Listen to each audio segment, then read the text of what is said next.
Welcome back to Even Tacos Fall Apart, a podcast meant to help break the stigma and start the conversation on a wide variety of mental health topics. I'm your host, MommaFoxFire, and today we're diving into the fascinating world of intuition and the law of attraction with featured guest Abbie Martin. Intuition is often referred to as a gut feeling or sixth sense that can guide us in our decision making. The law of attraction suggests that our thoughts and beliefs can manifest our desires into reality. In this episode, which is a recording of a conversation that I had live on Twitch, we'll explore how intuition and the law of attraction can be used as tools for personal growth, healing, and achieving our goals. We'll walk through Abbie's personal journey and provide practical tips on how to harness the law of attraction and use your intuition for better mental health and well-being. We even delve into some misconceptions about paganism and Wicca in this episode. Whether you're a skeptic or a firm believer in the power of intuition and the law of attraction, this episode is for you. I hope you'll find some valuable insights and inspiration to help you on your journey towards a more fulfilling life. Sit back, relax, and join Abbie and I as we explore the power of intuition and the law of attraction. Because even when tacos fall apart, perhaps the law of attraction can help us manifest new opportunities to come back together. Find all the places to unmute myself that I had already. See, I don't understand. Sometimes I move something around, and then it like jumps everything else around. It doesn't make any sense, but that's okay.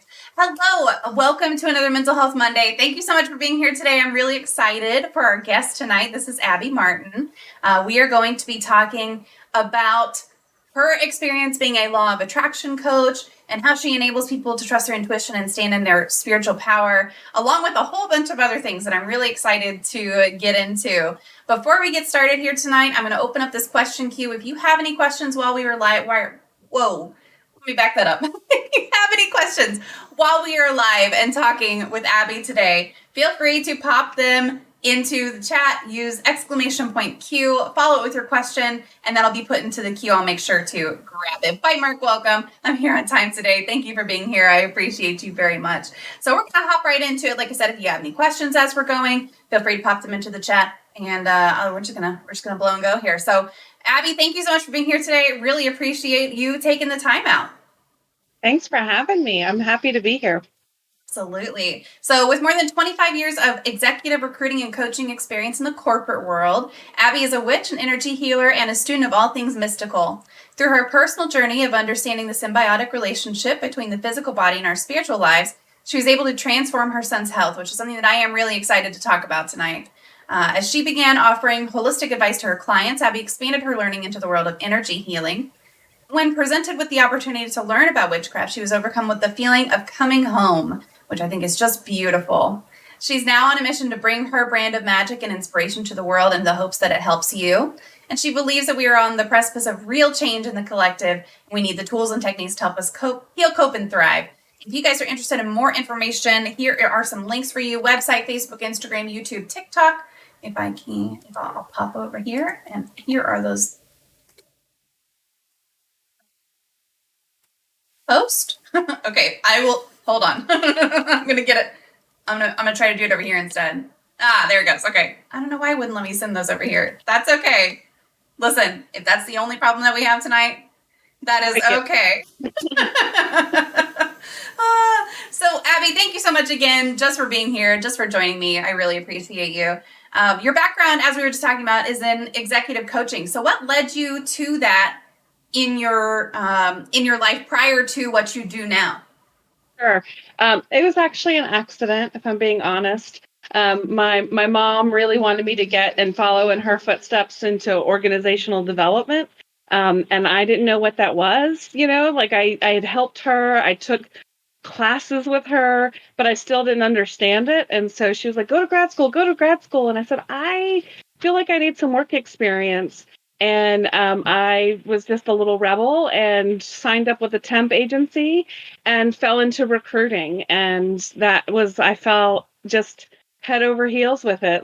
This was like before people had computers at their desk, all the time. And I had to get all of people's faxed resumes and like print them and get them to everybody. And I loved everything about helping people, which kind of then morphed into coaching them. So it was a fluke. And I tell everybody who gets into recruiting, I don't think there's anybody, and maybe now it might shift, but we all fell into it somehow, some way. So it was an accident, but I love it. Yeah. I think so. In my day job, I'm a proposal manager. And I think that's another thing that people fall into. Like, you don't go into college thinking, oh, I'm going to be a proposal manager. Like, that's what I want to do with my life. Like, that's not a thing that they tell you can do in school. And then once you're in it, it's either a sink or swim kind of thing. So I feel like maybe recruiting could be a little more forgiving, but I just don't even know. But it depends on what, like, which part or what industry you go in. Like, you sink or swim really quick. Yeah. Especially like if you're on the agency side, they give you like 2 months. And if you're not, kicking, then they're like, yeah, you're not made for this. Yeah. That sounds about right. That tracks. So what's your favorite thing now about being a spiritual alchemist and wellness coach? And what are some of the biggest challenges that you face in that role? So, when we were talking about it, I was like, the thing that it's the same thing of why I loved recruiting and coaching is when somebody gets the job and that, that fulfillment, that joy. So when we're doing coaching or we craft a spell or we do a ritual and something shifts for that person, like I'll get text messages, that was the best money I've ever spent. Like this happened, or somebody really had a healing, like when you can, something that's been hurting you for all these years and you make a shift, there's nothing better for me. I don't care what kind of coach I am, right? Like if it's in the business field or if it's this, that brings me a lot of satisfaction. That's awesome. What are some of the biggest challenges that you have in that? Well, the biggest challenge is trying to, so the work that I do, there's a certain belief system, that we have to overcome. So everybody has conditioning that they've grown up with. So when I tell people, it took me quite a while to even say the words, like now I'll say I'm a witch and I don't care what somebody thinks. But a few years ago, I was like, right. And I'd wait to see what their reaction might be. But really with people, like they, when you have a lot of trauma or you have a lot of old beliefs, sometimes it takes a while and we're very conditioned for instant results. So I'm coming to you, I have a session and now I expect to be healed. And if it were only that easy, right? Like it's not. And so I would say that's the biggest challenge, is helping people understand that it's a process, that it is a lifelong journey, that if we just all suddenly got it and we're healed now, like that's part of the process. And so just kind of easing into it a little bit and setting better expectations. We can manifest amazing things, but I don't care. You can manifest the lottery, and even that's that'll get tired too. There's always the next level. So does that make sense?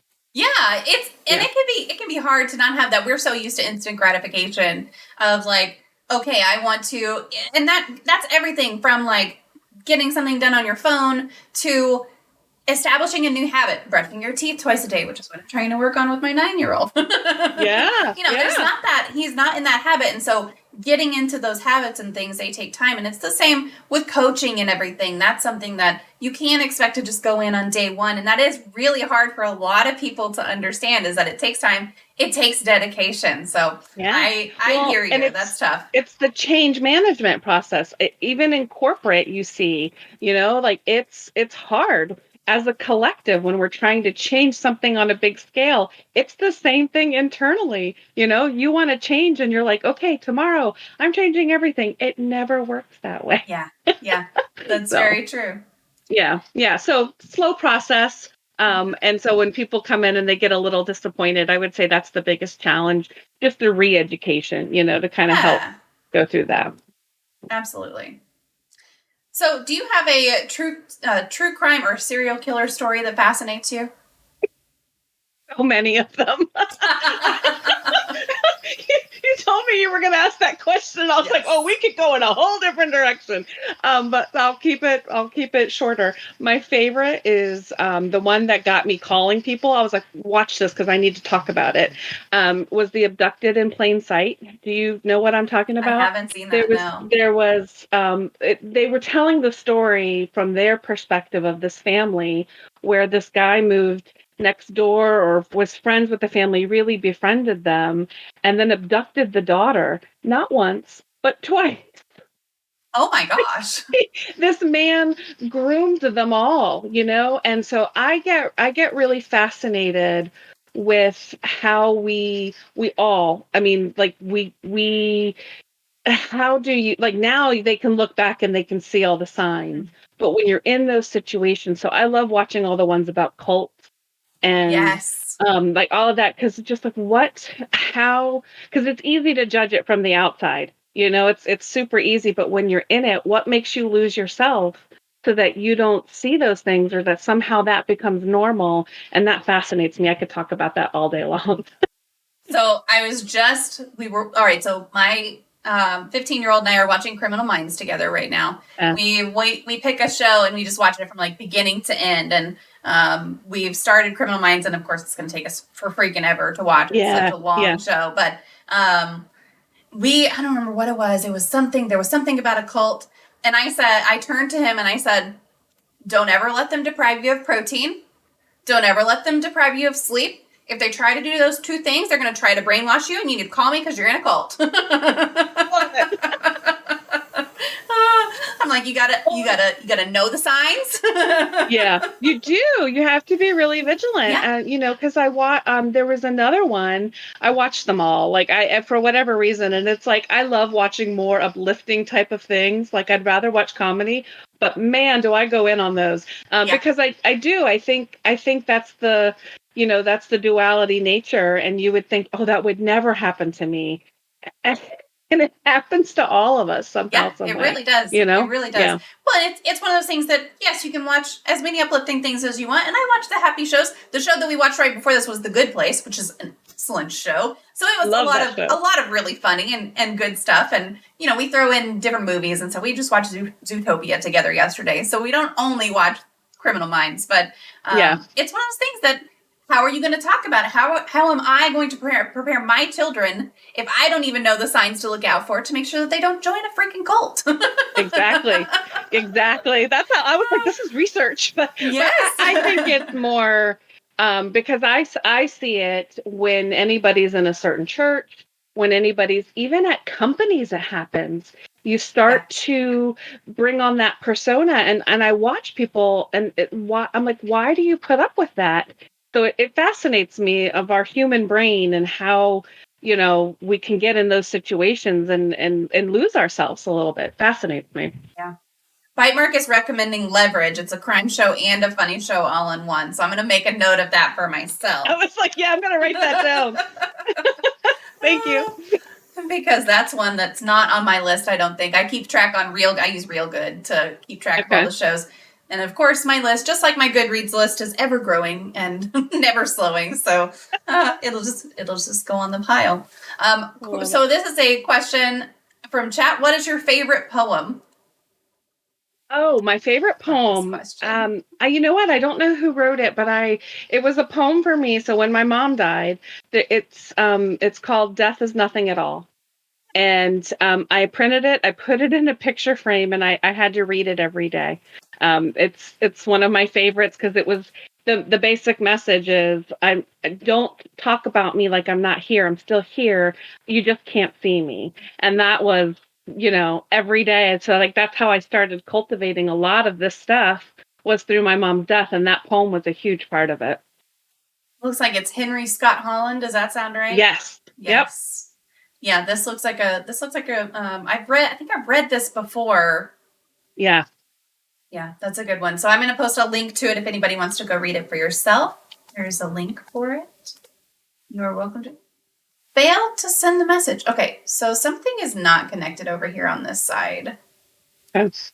All right, I'm going to send it over here, and then we're going to take about hopefully no more than 10 seconds or so for me to fix this issue that I'm having. on this I side zap everything of things. Trust me, it's me. It's always authentication complete. Oh, that's new. I almost always have to use my phone. I have to use my phone this time? What?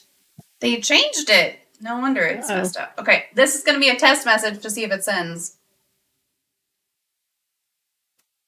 It did not.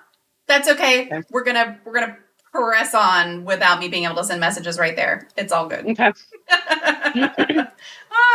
So you describe your journey as starting with your son's health. Can you tell us a little bit about what happened with your son's health and what kind of the results were in the end? Sure. So the way I tell my story is kind of in conjunction with my mom. So they both were pretty sick. My mom was nearing the end of her cancer phase. And my son, when he was 3 months, he just blew up from head to toe with a rash. And right as I was getting ready to go back to work, it was the worst thing that's ever happened. He was allergic to everything. So anything I ate, he would blow up in hives. And so it got really dangerous. And unbeknownst to me, for a little bit there, I didn't realize it, but I was pregnant again. And so then I didn't have any milk. So he was like starving, and anything that we tried to feed him, any kind of formulas, all the hypoallergenic stuff, everything, he would break into hives over his whole mouth and face and chest, and then start violently vomiting everywhere. And then he would stay up scratching himself, just clawing at himself. We had to literally, I was actually just showing him pictures. He was like, wow. I was like, you don't remember this. I'd have to duct tape socks over his hands. And he had slept in a ski suit with fans. We kept it really cold, and he slept in a swing, or else he couldn't sleep because his skin would just was so inflamed. So we went through that for over a year, and my mom was losing her battle, and I was really reeling, trying to figure out what to do. I took him to all of the medical doctors. We went to Children's Hospital. I did everything, and they all just said, don't know what to tell you, and put some Vaseline on it, and let's hope he grows out of it. And I said to the doctor, I said, I need, can you please help me understand what's causing this? Like, if I can figure out what's causing it, I'll do whatever it is to stop. And he said, we don't really know. And so I walked out of there, and the worst thing you can do for me and my Scorpio self is I was pissed. You guys were supposed to fix this. And so I quit my job. I, was like full time, like I've got to get this figured out. And then my mom passed away, and we had moved, and they were in the next room. I was in the room with my mom. So, cousins and people were in there, and they heard me cry. So they kind of knew. And they said my son just kind of looked up and went, oh, Gigi. And I was like, whatever. And then I was like, that was a nice story, but at the time it didn't mean much to me. And then the 2 days later, we were getting ready for the funeral, and my car broke. My car wouldn't start. And so I was in a panic. I borrowed a car, got back, and there was this hawk sitting on my car and just sitting there. And I was like, what in the hell? And then the next, I think it was just a day or two later after that, my son was sitting there wrapped up, and he was watching TV, and he just goes, and he got up, turned around, hugged somebody in the air, and then turned around and sat back down. And I just was like, and I knew my mom was there. I knew she was in his ear, like, Cooper, give me a hug. And so then I also happened to this is old school, but I was on this Yahoo group like randomly, and the guy was like, maybe you should try this. And then there was another woman her name was the same as my mom, and so I started going to her, and so I trained how to do live blood cell analysis. I don't know if you've ever heard of that. I can take a drop of blood, put it under the microscope, and show you everything that's happening in your body. And so I started seeing that with him, and everything, so with what I did, these 2 protocols, and learned, I was like, it was shocking. I was like, no wonder nobody gets well. We do everything that we're doing and consuming is keeping us fuzzy and keeping us unwell. And so within 2 weeks, this kid who was covered in a rash, head to toe, up until he was 18 months old, he couldn't keep anything down. We're talking explosions every day from both ends. I had to steam clean the carpet every day for like a year. And within 2 weeks of doing this protocol, it was like the rash was gone. He was a different kid. Like everything shifted. And so we really I went all in on the physical side.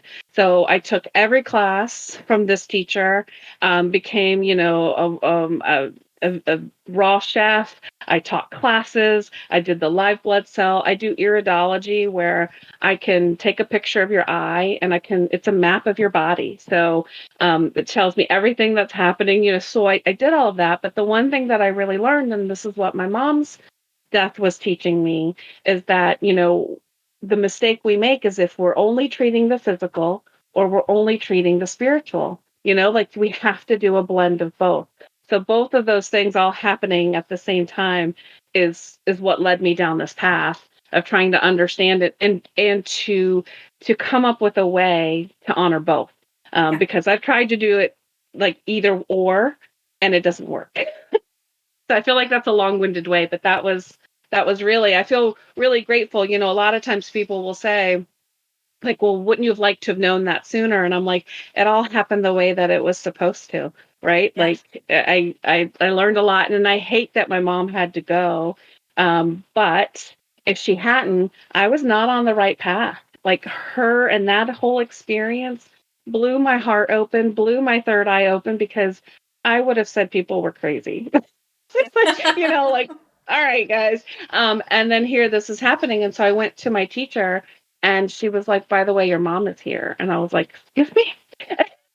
And she told me she said, your mom's saying, don't forget you have presents behind your dresser. And I forgot about it. And it was 2 weeks later, I was looking for something, and I pulled out, and there was a whole stack of wrapped presents behind the dresser. And wow. So I was like, okay, I'm hooked. Teach me. So that was sort of the origin story.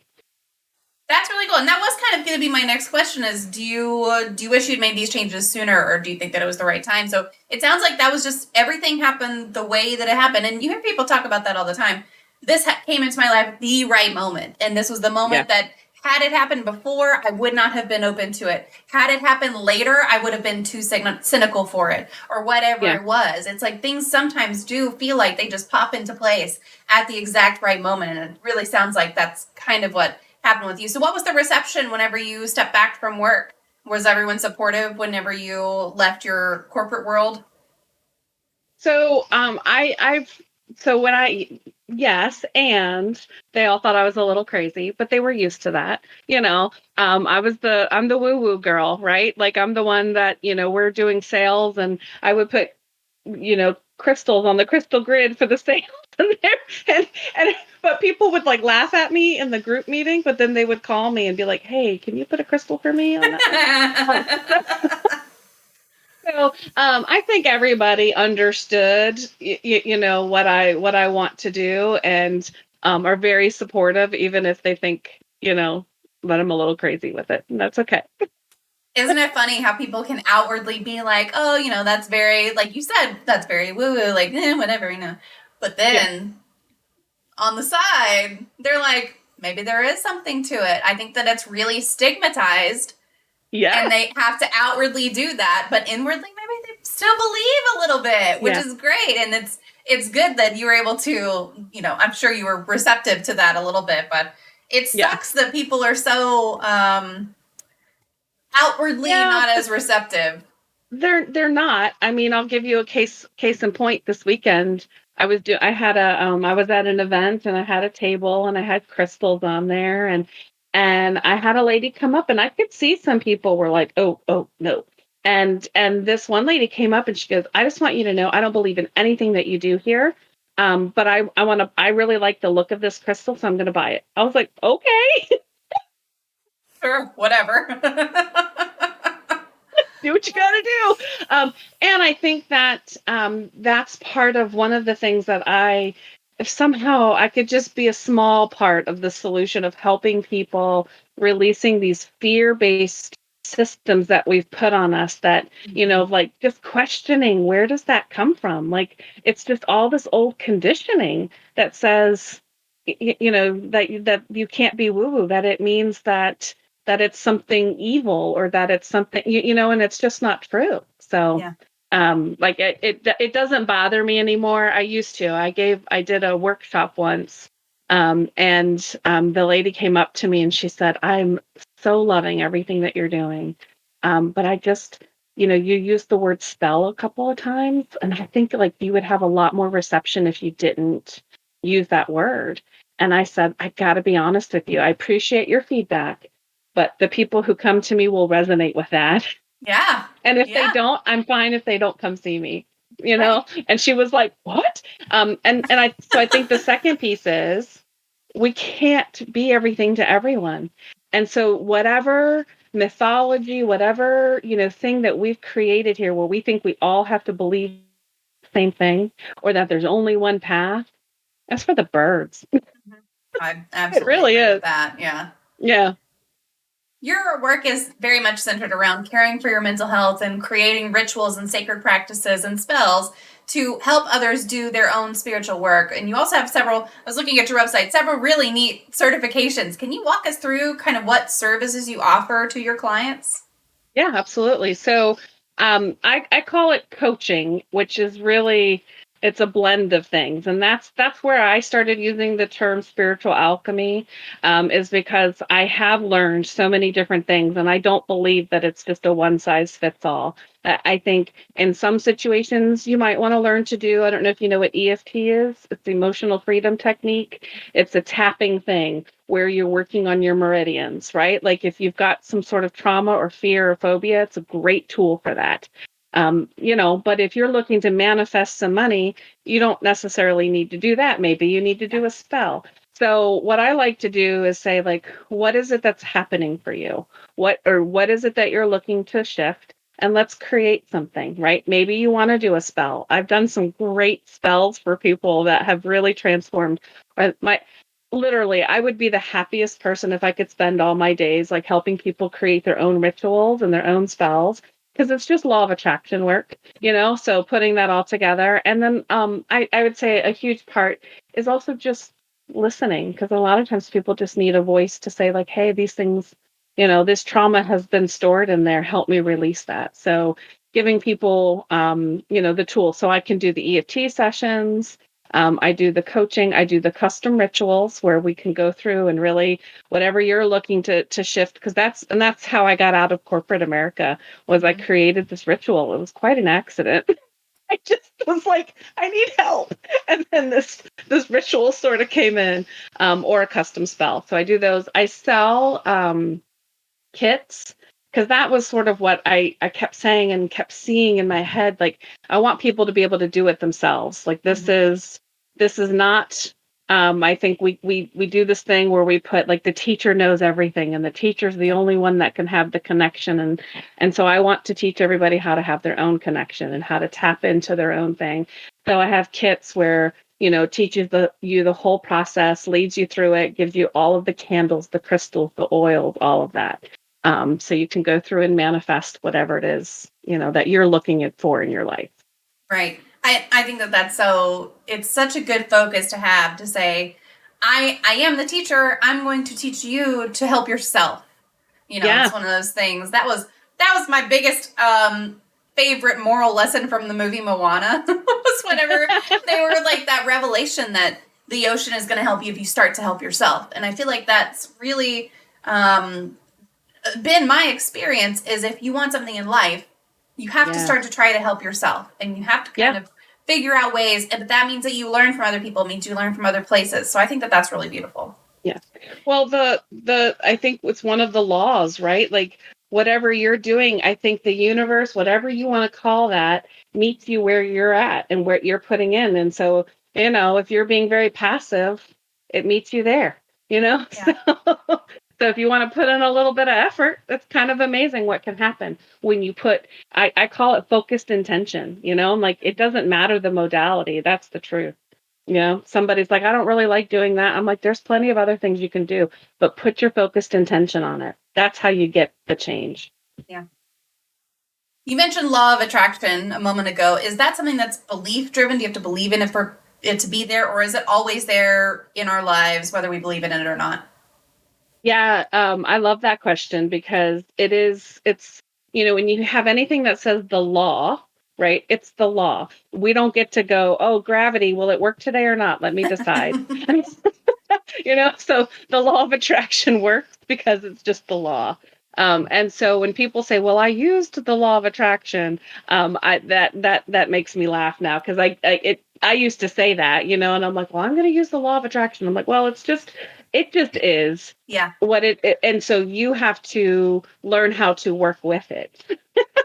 And so, you're either not being very focused and working with it, and you're attracting at that level, or you're really, honed in and dialed in and working on that. So, it just is, we work with it. We don't get to control it. It's the law, and it doesn't change. And that law is the essentially, you reap what you sow. You attracts like is what we're talking about here. I put, I use the term frequency a lot, or vibration.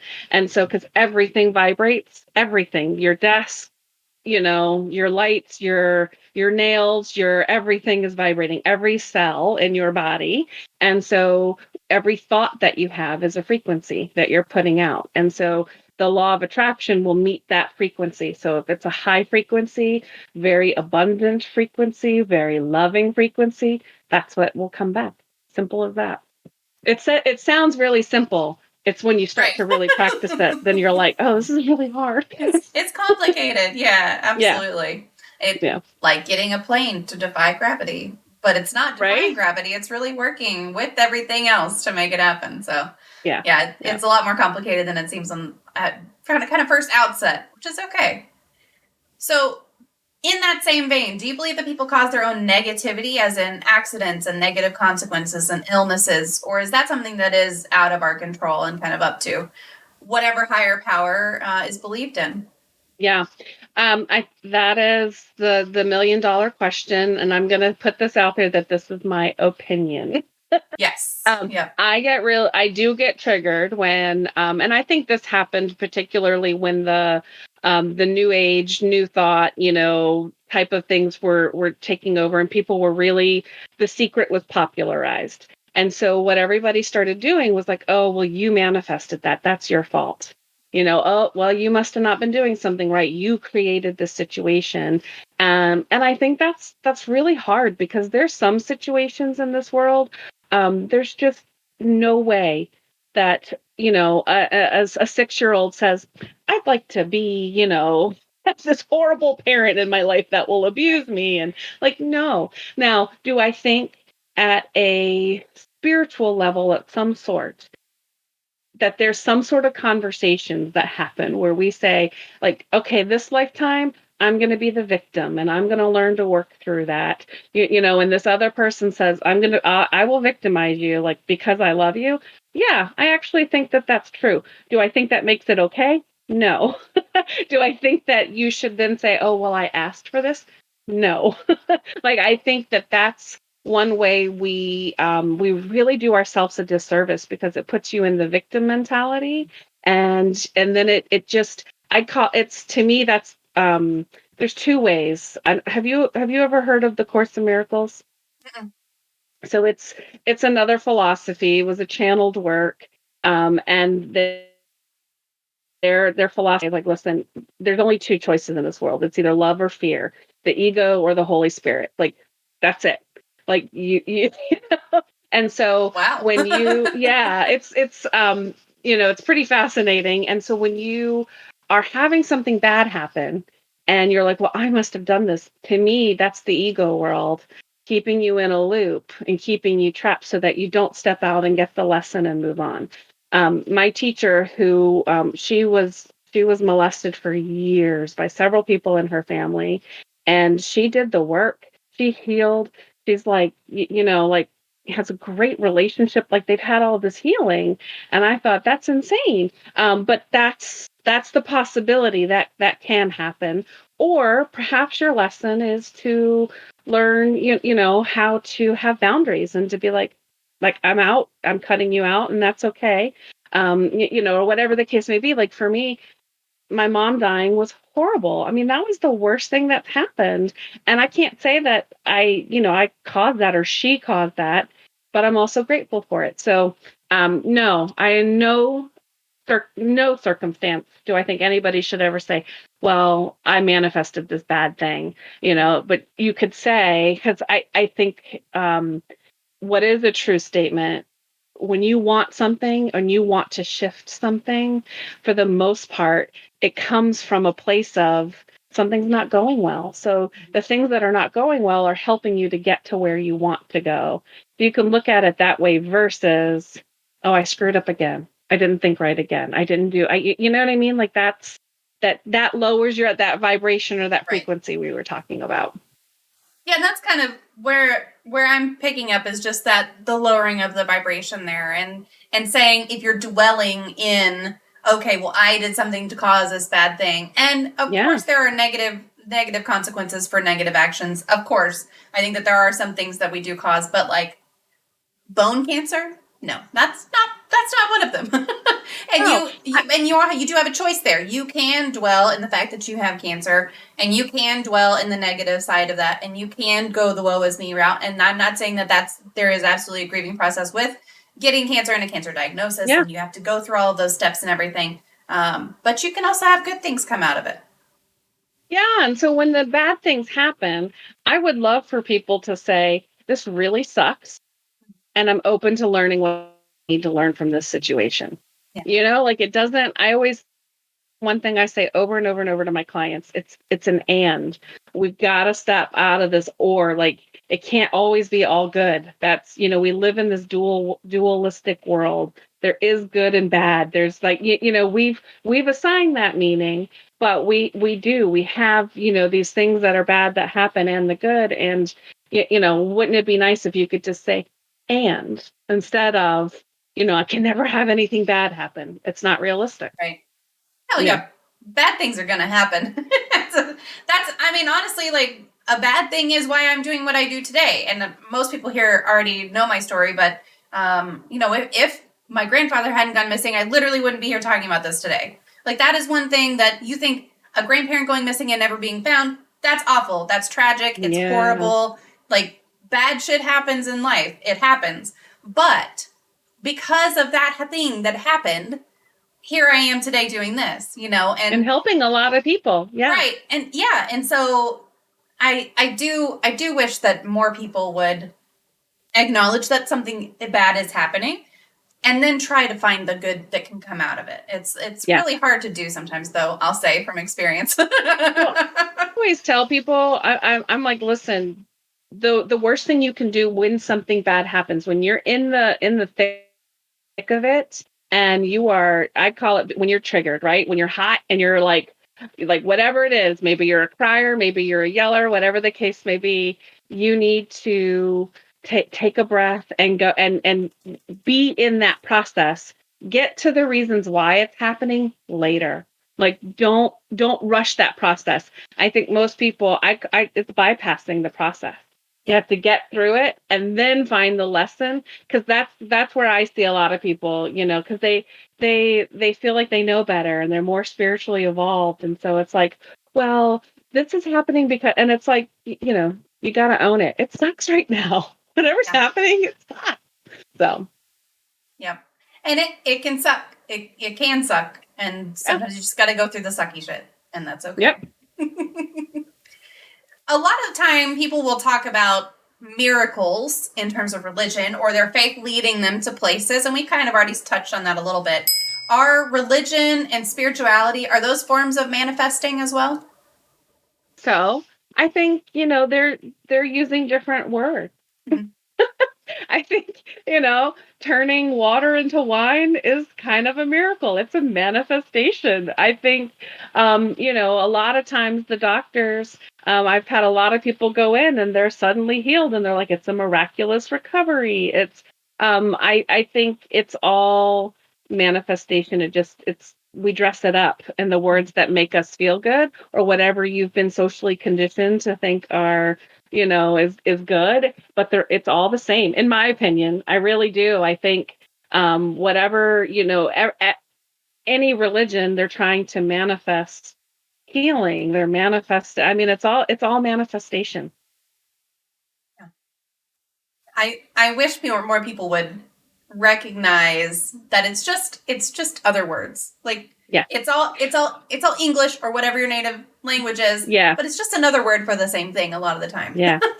But if you've been indoctrinated from a very young age, I'll tell you a funny story because I was not raised super religious, but I was talking to Jesus for years and I didn't know anybody else wasn't doing that. My parents didn't know. I was like he's right here, I would have conversations. And in the 5th grade, we moved back to the States and I really wanted to go to church. I have loved to pray. I was like, I'm certain I was a nun in a previous life. I just like to sit on the pews and pray. And I really wanted to go to this church, but they put me in Bible school and they started talking and I just crossed my arms and I was like, nope. It's like, y'all don't know what you're talking about. What did I know? But I think when you are indoctrinated and told, because the church my mom went to, it was like, if you don't believe these things, like you're going to hell, and that's scary. Yeah. So I think now as an adult, you've had that so ingrained in you. So when Abbie comes along and is like, oh, maybe you could do a spell for that. They're like, oh, So even though this is part of the research I did, and this is what helped me when I was looking at the steps of a prayer, the steps of the spell, and the steps of the law of attraction, they're all the same. Mm-hmm. It's all the same. So that for me was like mind blown. I was like, how does everybody not know this? Because we just for whatever it is, and that's the separation piece. So wouldn't it be great if it's like, well, let me learn how you speak about it, because most of us, it's all the same thing. So sorry, soapbox time. Listen, stand on that soapbox. Absolutely. Yeah. I'm just going to put a blanket on my feet. My feet are freezing. Sorry. Hold on. But I mean, yeah, it's just different translations of the same thing. And that's what's, I think that's beautiful. I really do think that it's just, if we could all figure out how to speak in terms that we're comfortable with, but still understand that we're talking about the same thing, I think that would be fantastic, But and just giving each other the grace. Okay. Yeah. You like to pray this way, and you like to do it this way, and I like to do it this way. It doesn't, it's the same thing. Mm-hmm. Yep. So what you're saying, a little bit of grace and understanding would go a long way in so many situations. Yeah. So what you're saying is there's a theoretical possibility that thoughts and prayers aren't doing nothing. I feel like thoughts and prayers could be doing something, but are they doing something for the person you're aiming them at, or are they doing something for you? And that, I think, is the distinction there. Well, then we could take it one step further. What's the difference? If we're all really one, does it matter who you're praying for? Yeah. Because if I'm praying for me, I'm praying for you. Mm-hmm. So one of the stories that I learned with my teacher, there was a car accident and there was a guy it was one of her clients. So this is a second, third hand story here, but it really impacted me, where he was leaving his body but they were, and like all the ambulances were there and everything, and he could see the energy of a woman praying for him in the car behind. And Wow. you know what I mean? And that really struck me. And so whether that's true or not, I'd like to believe it's true. Like that's that when you're praying for the collective, when you're praying for that energy matters. Yeah, that's awesome. Yeah. Assuming you're actually thinking and praying and not just saying it. Now I think that is a difference, because lots of people say, oh, you're in my thoughts, or, oh, I'll keep you in my prayers, or, oh, I'm sending good vibes. But like, are you really? Are you really adding them to your prayer list? Like, I know whenever one of my dear friends and coworkers, when she says like, your family has been in my prayers, I know she literally means it. Like, she literally means at night when she bows her head and puts her hands together, she is including my family on that. If somebody on Facebook says, oh, I'm praying for you, I don't know that. It could just be a nice thing to say. And there's nothing wrong with saying it. But yeah, I mean, I think that the actual act makes a difference. I think it does too, because, how I was taught and how I teach it is that you have to get into the feeling of it. And so a meaningless prayer, just repeating a rote thing, is not the same as feeling it, picturing you and your family and whatever they're going through and seeing the healing come through is completely different than like, and please bless her. And like, yeah, absolutely. I think there's a difference. Yeah. Yeah. And I know that she means well by saying she's praying for me too. Like, I know some people say it sarcastically, or they're like, oh, you're not living right, I'll pray for you. Like, that's not. No. Anyway, we've been on a little bit of a tangent. Let's come back. Yeah.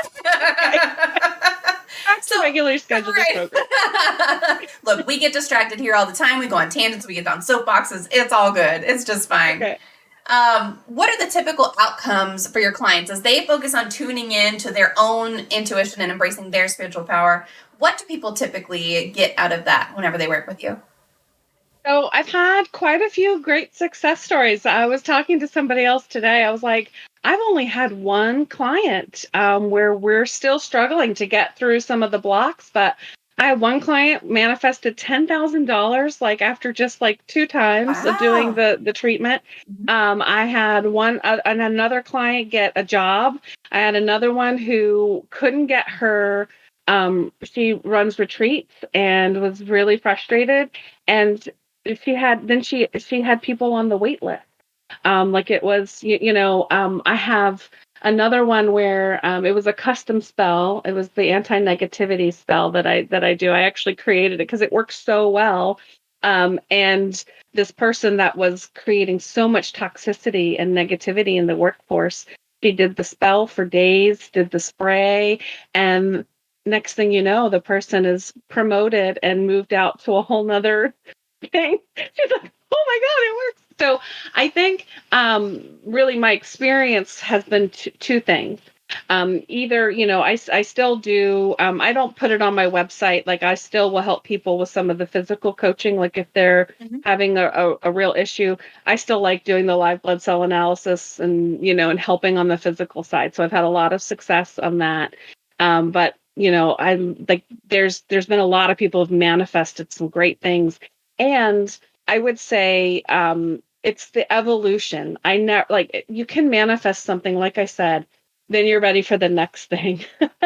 And so, there's been some real healing and things that people are expanding their relationship with their divine team, and they're getting more intuitive hits because of some of the workbooks that we're doing together and that type of thing. So lots of I think it's like heart opening, it's third eye opening, and able to really, because there's a lot of stuff out there in the law of attraction. There's just a ton. And so the way that I've tried to put it all together is to give people, it's like, we've got it all in there. You just have to follow it and feel it. That's beautiful. I love that. Mark says when people say they'll pray for me and in that mean judgy way, which there is a tone. Like you can tell when somebody's being judgy about it. I tell them I'll pray for them too and pull out my Satanic Temple membership card. Yes. I wish. So I am also a member of the Satanic Temple, but they were out of the card. So I don't have a card, but I need to print one. because I'm in Texas. It's very Bible-y here. Yes. I grew up here. There's nothing wrong with that until you get that attitude. Yeah. Well, again, it's that thing of somehow you like, and that's what fascinates me. You've been indoctrinated into this belief. And so instead of saying, well, this is what I choose to believe, and what you choose to believe is for you. Why does anybody need to, I'm okay if you think being a witch is bad, then don't be a witch. Yeah, right. Like, that's okay. Yes, absolutely. Like, okay, my son is case in point, my youngest one, he'll kill me, but he is, he's like, Mom, I don't believe in anything that you do. He said, you don't have any scientific proof. And I said, I don't need you to believe it. I just need you to carry the boxes, Yep. Simple. So anyway, it would be lovely if we could just say, like, I believe whatever works for you, what makes you feel good, and if it's working, more power to you. Like, I feel like as humanity, we would that would raise our vibration right there. Just that. Yeah, absolutely. Yes, 100%. So I'm reading. This is a book for you specifically. This is a book recommendation for you. There's a book called Speak of the Devil, and it's a great one. I'm only like 70 pages into it, but by Mark, I really think that you'll enjoy that one. It's a lot of the history of the Satanic Temple and some of the schisms between the Church of Satan and the Satanic Temple, which are two different things, and just some of the things. They're very politically driven. It's been fascinating to read it. It's been really fascinating. So, yeah. Okay. See, you're like, you think you've read it all. There's always more. Yep. There is always more. So how do you handle when people don't believe in what you're teaching, or they resist even listening to you? How do you handle that? Just move on. Like, if you don't want to work with me, like, that's the beauty of it. Go find somebody who you can who speaks to you. It doesn't bother me. Now, you'll laugh. Here's what I've done. I created a kit. It's called the Troll Be Gone kit. I love it. Because I had a lot of anxiety over the word witch and about putting myself out there, even saying, like, I do energy work, and all of that felt, there's a lot of persecution energy around that. And so that really made me nervous. And so I also worry, because I get comments on some of my posts, and they're like, well, if you just believed in Jesus, or and I'm like, I love Jesus, like, but but they write those things. And so I had in my head, like, I'd like to give you a Troll Be Gone kit. Like, please consider this, because one, why do you need to post that? Yeah. Go to the pages where that works for you. You don't need to do that. And so I feel like my solution is, can I help you with your ego work, your shadow work? Because that's the only reason that me believing in something different than you bothers you. Is that's your own work to do. So I'd like to help you with that. And if not, let's agree to disagree, and that's okay with me. Like I said, just carry my boxes. Like, that's all I need. I love that. I love that feeling of, or that what you just said about, if you are bothered by me believing something different, that's your own ego work that you need to do. That's beautiful. Like, that is so true. I wish more people thought that way. Well, but that's I think that's part of the human classroom, right? And if somebody else validates me and says, oh my God, I believe that too, it makes us feel good about our choices. And I think real spiritual fortitude is saying, I don't need you to validate that. I stand strong in my spiritual beliefs, whatever those are. And I feel really good about that. We can coexist and believe in completely different things. We can still be good neighbors. We can still, go to the same grocery store and have completely different beliefs. Absolutely. Yeah. I could go on another soapbox. I think about all the stuff happening in the world, and it's like, like, think about how much is going wrong because that has been done in the name of God. And then, and it's like, that's not the real God. That's your version of it. Yeah. And, anyway, sorry, I could go off on that. No, it's true. And I'm right there with you. I also feel that way. I mean, there's a reason, like I do believe in God. I do believe in a higher power. I believe in Jesus Christ. All of these things. I believe in a lot of what the Bible says. Not all of it. Okay. Yeah. But because it was written by a person, a man. Like, exactly. And it's been translated so many times, and people don't live the way that they call Christianity today is not the same as what's in the Bible anymore. Yeah. And that bothers me so much. But yes, that is that is a whole other soapbox thing. We'll talk another time about that one. Right. We need to have a religion. So I've had a priest on here before, a pastor, priest. I don't remember which he was, but I've had one on here before. We need to do like a whole religion panel, but everyone has to be of the same mindset, that it's like a productive discussion of differences in beliefs, like no hate or anything. And that's so hard to, hard to have. Bite Mark says, it's not a question, but I just really love this attitude of everyone can be right for themselves without all being the same. Yes, I've found so few people that share that kind of view. Yeah, absolutely. That's what I'm talking about too. I do really think, I mean, when people talk about ascension happening in this new earth, I think that's what's part of it. And it's hard as we are shifting, as some people have to drop those old beliefs. It's hard, so it's part of our job is to hold that for them, of like, I know you can't accept it, and I'm not going to meet you with your vibration of judgments. I'm going to meet you with just love. And that's how we start to make some real shifts. Yeah. Yep.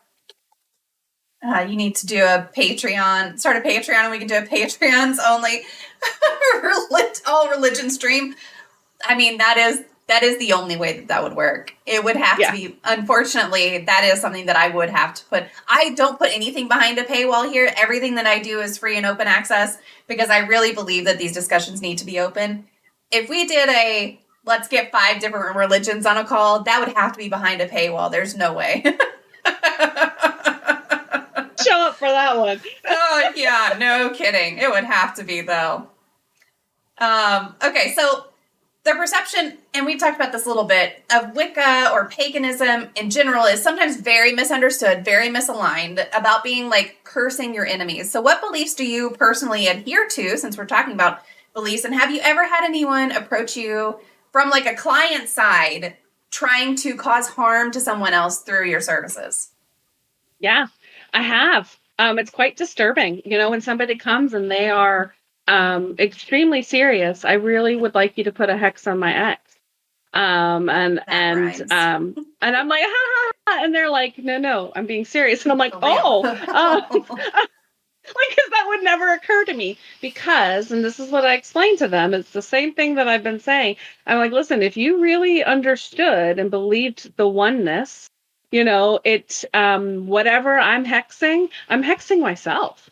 So I'm not interested in that, like even when there was a certain person in my life that I wished would drive off the side of the road, I would always say, cancel, cancel, cancel, like that. I don't really mean that. That's out of spite. That's not real.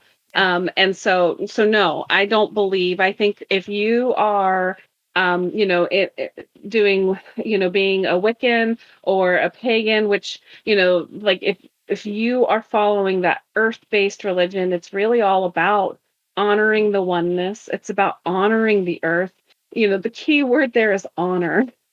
And I don't think that there's honor in trying to bring harm to somebody. Now, do I believe in letting people reap what they sow? Like if something happens, then that's on them. Like I'm not part of that. So I would never intentionally want to do that. And I do think, if you look at, watch the movies, watch, anything, witches are portrayed as these, extremely hideous old women who are just evil, and, they're to be feared. And I think it's indoctrination, because they really could work magic with their herbs. They could actually heal and do things. And, you can't make money off of that. So we became the hags and the ones to be feared doing the devil's work, and it's the complete opposite. Yeah. So I don't engage in that, and I tell people I'm not your girl, and I won't take those clients. I just won't. Yeah. Well, I feel like if you're asking for something bad to happen to someone else, that again goes back to that, like, it's your self-work that you need to work on, because you're holding on to that resentment, and that's something that. Yeah, and that's the perfect time. I'd like to interest you in my Troll Be Gone kit. Yes, yeah, I love that. Do that. What makes you want to hurt this person? Because really, it's all your own hurt. That person is hurting to do that. I get that, and I just wouldn't want to have any part of that. Yeah. You could, but if you, that's one of the things. I'm like, well, I could, but that doesn't mean I will. Mm-hmm. So. Yep. That oneness comment kind of answers my selfishness and manifesting question. I didn't see that question in the chat. Did I miss it? Hold on. Okay. Go back. Let me see. I might have missed it. I don't see it in here though. But you were going to post it and you didn't. Ah, I see. Okay. I was like, I swear I was reading.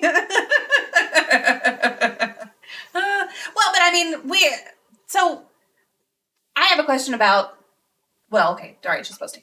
Is selfishness a consideration when trying to manifest something? If so, how does one draw the line where something is too self-serving? I like that question. So, can you maybe give me a little bit more? Like, what do you consider selfish? Because asking money is not selfish. Right. Like what's. I don't know if Bite has any examples that she's got specifically on her mind, but I mean, money is a maybe as good an example as anything else. Like, is there a time where you're like, okay, you mentioned the lottery earlier. Is there a time where it's like, okay, it's selfish to want that much money? Is that a consideration? I don't think so. I think this is my personal opinion here of like, can you ever have too much of a good thing? I don't know. Now, would it be nice if you were also donating some of that and doing some things to help? Absolutely. But I don't think that we need to limit ourselves on what we think is possible. Now, I think you can, when you're wanting to manifest and you're really broke and you're like, I want $10 million. That's a lot to cover. So it's probably better to start small, like I'd like $1,000. I'd like $10,000. I'd like, build your way up.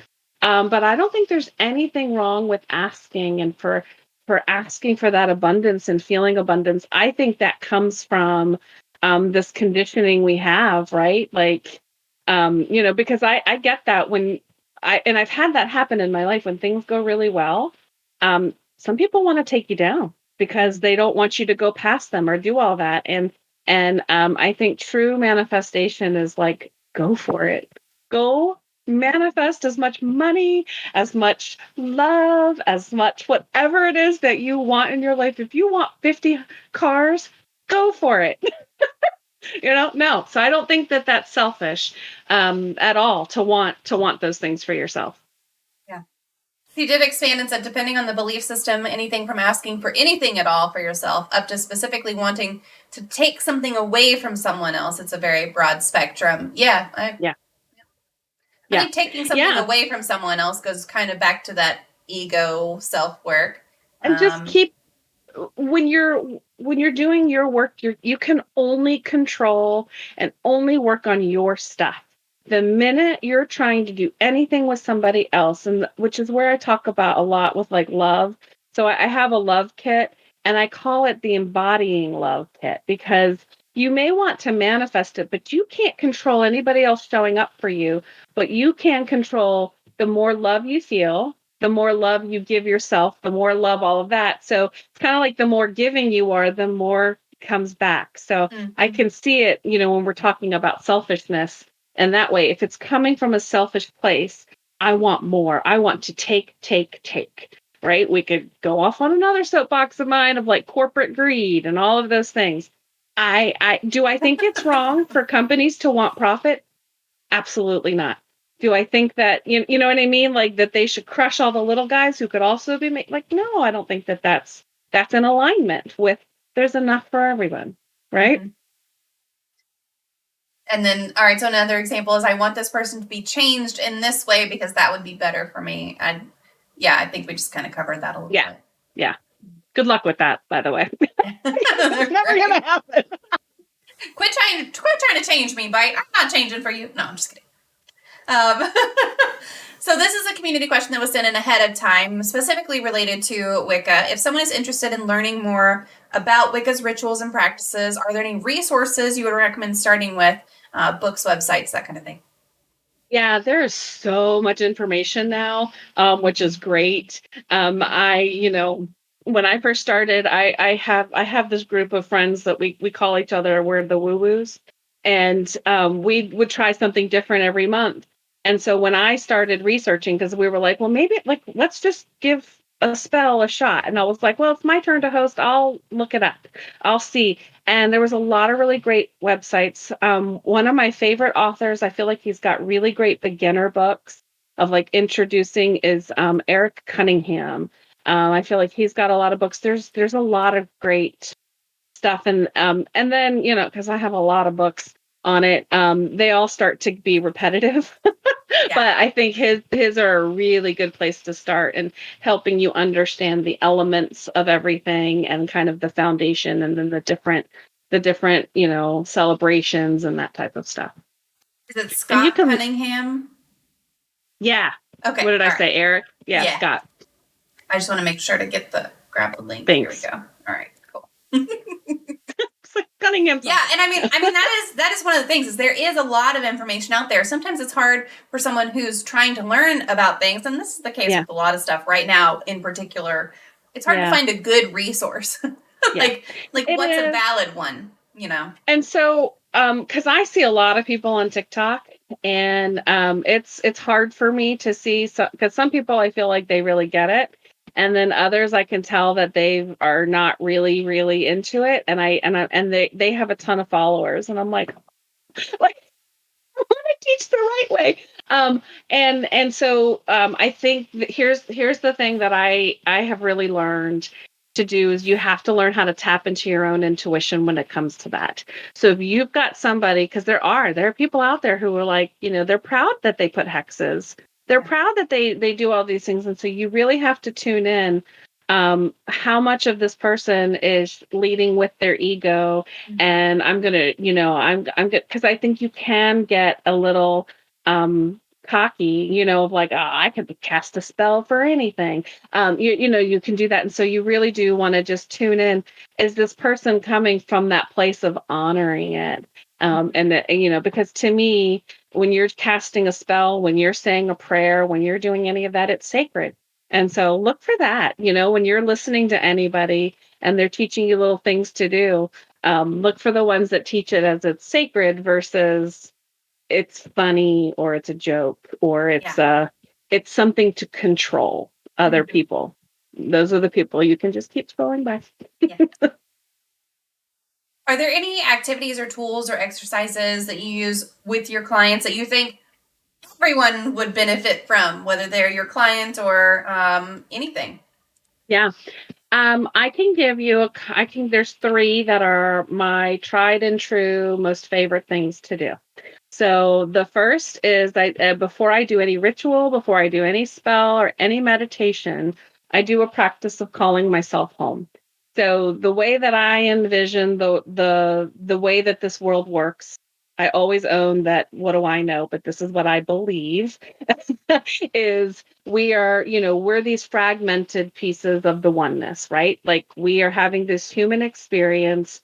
We all think we're in these physical bodies, but we're really part of something that's greater than us, that then above that is like this divine source. So I have, when you hear about, we need to be in the now moment, we need to be present, all of those things. So I have this vision that, like I see myself across all of the timelines. I just sort of can see, because we're living in like there's no time, right? That's the other thing that people will like. That's becoming more. People can say that now without going, what? Like it's all happening at the exact same moment. As humans, we've constructed time. So it's all happening at the moment. But this is all that my consciousness can handle is this lifetime. So I'm calling myself home to be fully present. So I say my full name. So some people have a stage name. Some people have, whatever, want to use their maiden name. Use the name that works for you. So mine is Abigail Dawn Martin.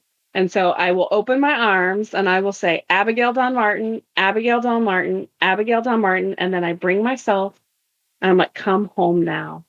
And I do that. And every time I do that, you can hear it. I calm down and I come into that moment and I will wait and sit there. And the other thing I tell people is like, if you can do that while every day you go stand outside, bare feet, put your feet on the earth. I don't care if it's snowing. I don't care if it's raining. I don't like every day, 10 to 30 seconds, you're connecting with the earth. You're getting electromagnetic stuff off your body. It will help you. And so I go outside every morning and I call myself home on the earth. And then if it's cold, I run, and then I run back in. But those are the two things that cost you nothing, right? Like they're just amazing tools that there's no, great magical thing. You're not manifesting anything other than some peace of mind and bringing yourself really present. And I feel like when you can do those things, you're better at manifesting. And then the third thing that is my favorite tool that I created, it's called my Cosmic Guidance Kit.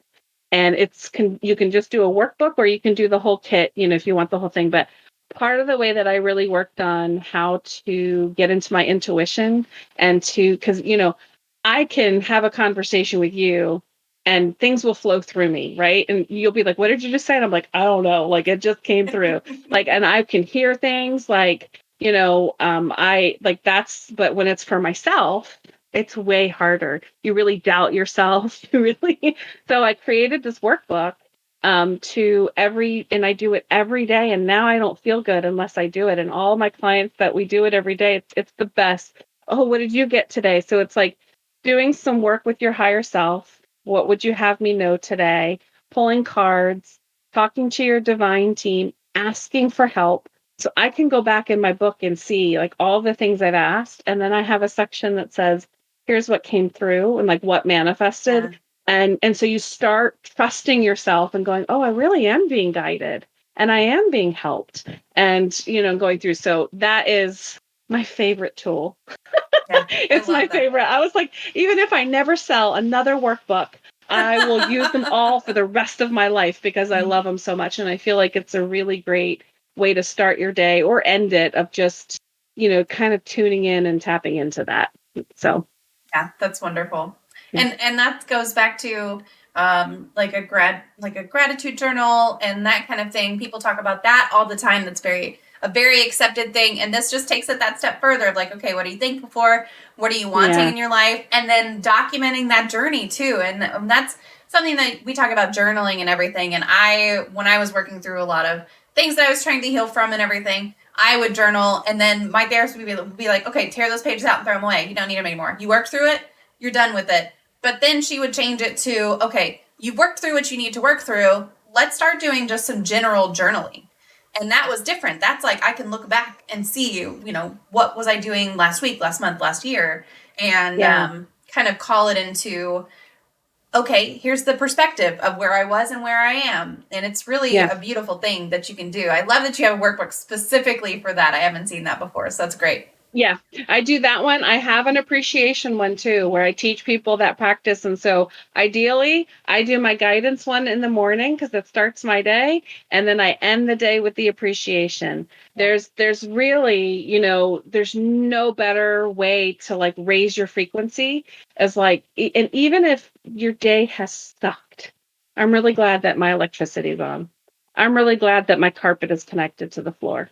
I'm really, you know what I mean? Like, I'm really glad that my sheets are on the bed. Like, whatever the case may be, like, just doing that puts you in that place. And I think it elevates your frequency. And so then all of the other stuff we were talking about is easier to manifest. Yeah, that's great.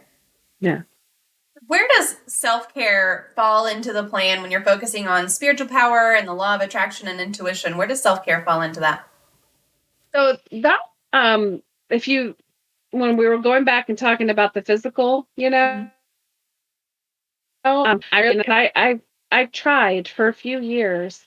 It was really hard for me to understand the concept that this is, we're having this human experience and all of these spiritual things, like, you can manifest anything. Nothing's really real. It's all in your mind. Everything is in your mind. Well, then what's the point of a body, right? What's the point of taking care of anything? And I really, really struggled with that. And so, but then at some point, all of a sudden, I was like, oh, like, and I think it actually came through as I was pulling cards. Like I got this hit, and it was like, you think you're here, you're having this human experience. And so you can't ignore the physical and the self-care and the doing these things, because, and doing your spiritual work is self-care, but you've got to have a balance. So, I had somebody, a good friend of mine was doing my astrology chart this weekend, and I'm very clearly an all or nothing kind of girl. And so I struggle with balance. And so you have to have a balance of, okay, I know I need to do these spiritual practices, but what else can I do, to help me in my life, right? Because I know that people always feel better when they're doing some self-care. You can do all the meditation that you want in the world, but if you're not doing the other side, you're still out of balance. Mm-hmm. So it's about being in balance is what I'm trying to say in my long-winded way. Yeah. Balance is really important, and self-care is really important. A lot of people just brush it off as like, oh, what, a bubble bath? Like it's not just bubble baths. There's a lot of different things that can be self-care. Doing a puzzle can be self-care. Yeah. When I get really anxious, I like to pull out one of those coloring books, like the meditative coloring books. Like that's really, really helpful for me. And part of that, like, so just doing something to feel good and to just take your attention away from what's bothering you. Oh. Go for a walk with my 9-year-old and answer his bajillion questions that he's going to have. Yeah. Because that'll take you out of your own headspace so fast. If you actually start answering a kid's question. Oh my gosh. This popped into my head. It is completely unrelated to everything we've been talking about. Okay. But this is something I don't think I've shared on here before. There was a Reddit post. Oh no. Okay. I don't have it. I will post it. There was a Reddit post. I think it's in the Discord already. But there's a project where you can call a phone number, and it's an automated system where a bunch of kindergartners will provide you encouragement, will tell you good job, will give you some like affirmations for the day. Like you take a choice off of a menu. And it made me cry when I called it, because I saw it on Reddit. It was in the morning, and my 15-year-old was home, and I was like, we got to call it.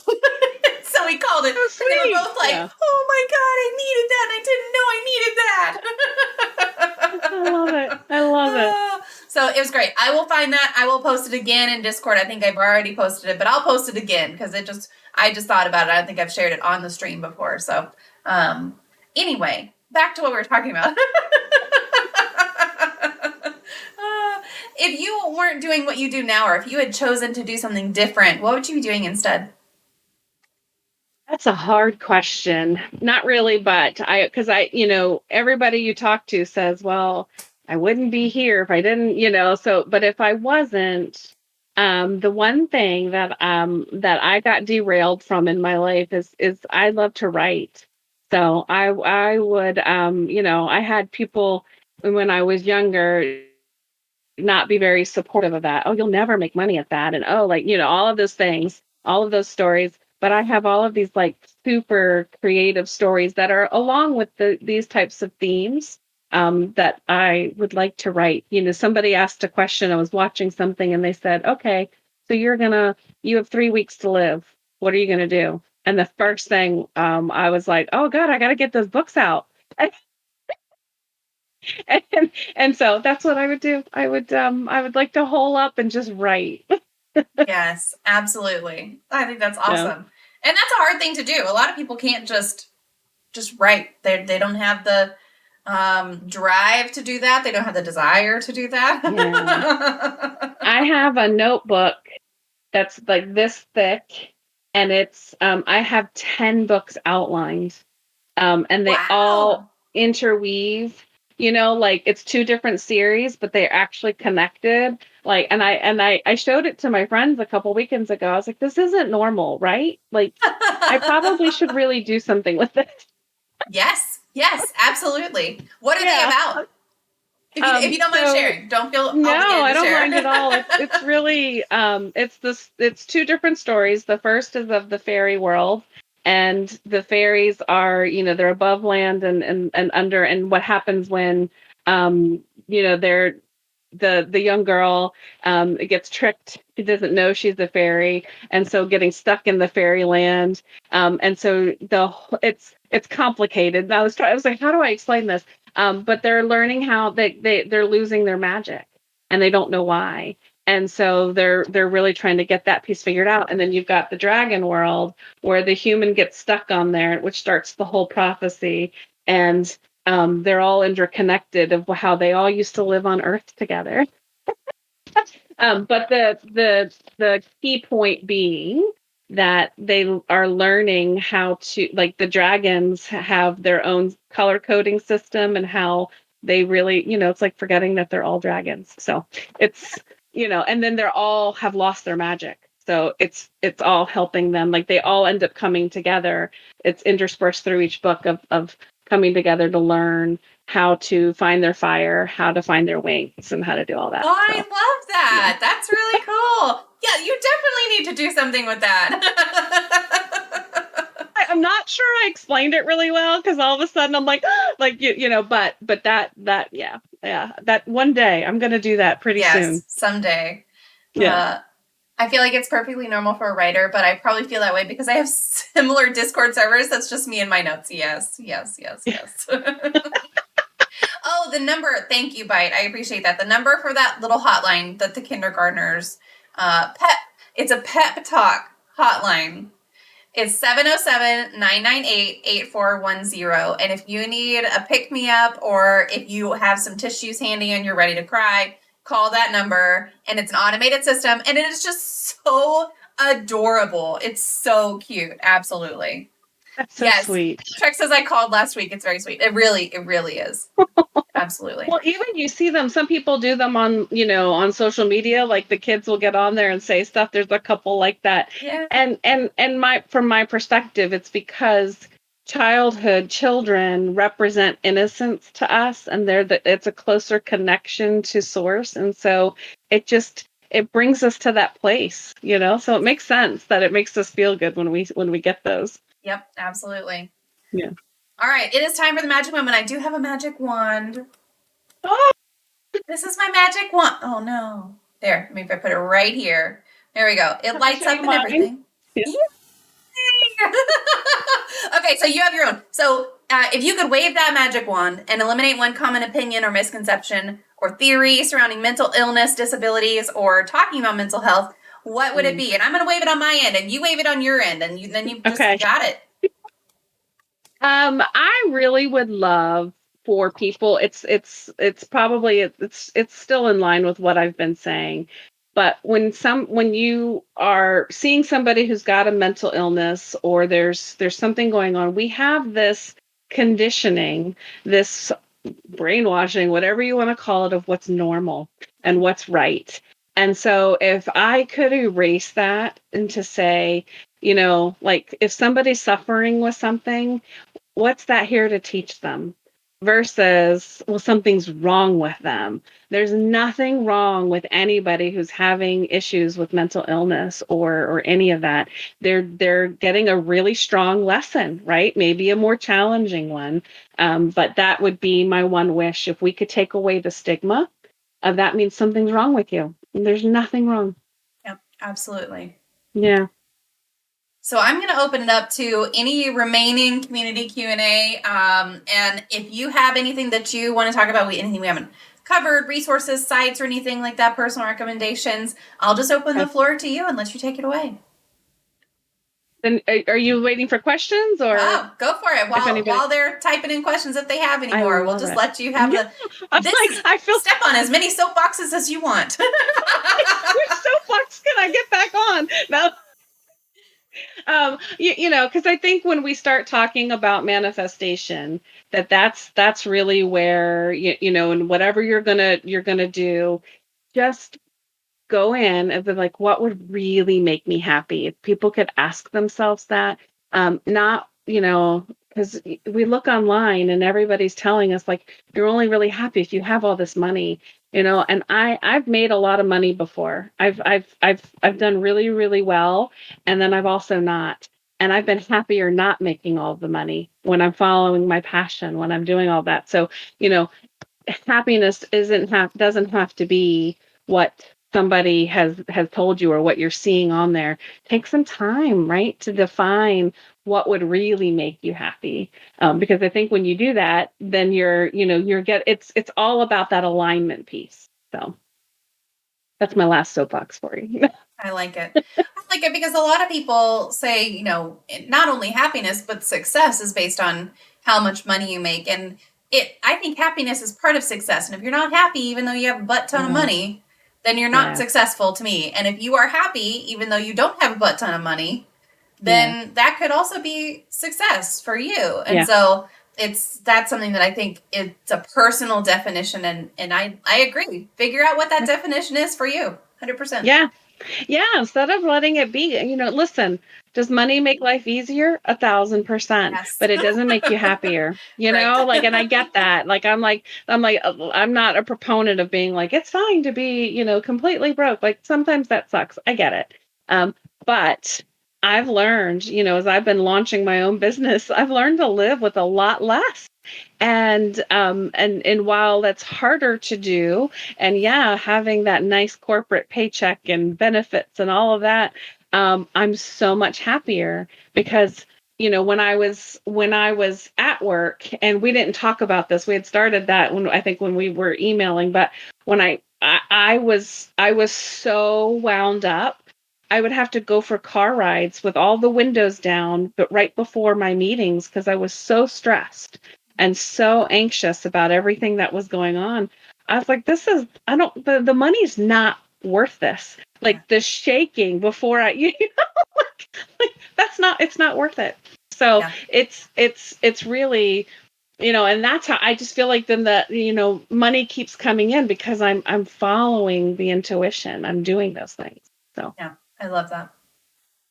Bitemark says, I feel like we're very similar spirits. I'm so glad to have been connected through MommaFoxFire. Thank you so much for being here, and I look forward to reading more from you. Yes, absolutely. So if y'all are interested, again, I'm going to post these socials and connection points again in chat. If you're interested in finding more about Abbie here, website, Facebook, Instagram, YouTube, TikTok, all right there. Also, if you visit the Tacos Fall Apart website, I will have the guest page lined out as soon as possible. Right now, she's on the preview page, so I'll go ahead and post that, but you'll be able to see her specific page soon enough after this recording is done and everything. So, Abbie, thank you so much for being here. I really appreciate you. This was a great conversation. Thank you for having me. I'm really glad to have met you and to be here with everybody. Absolutely.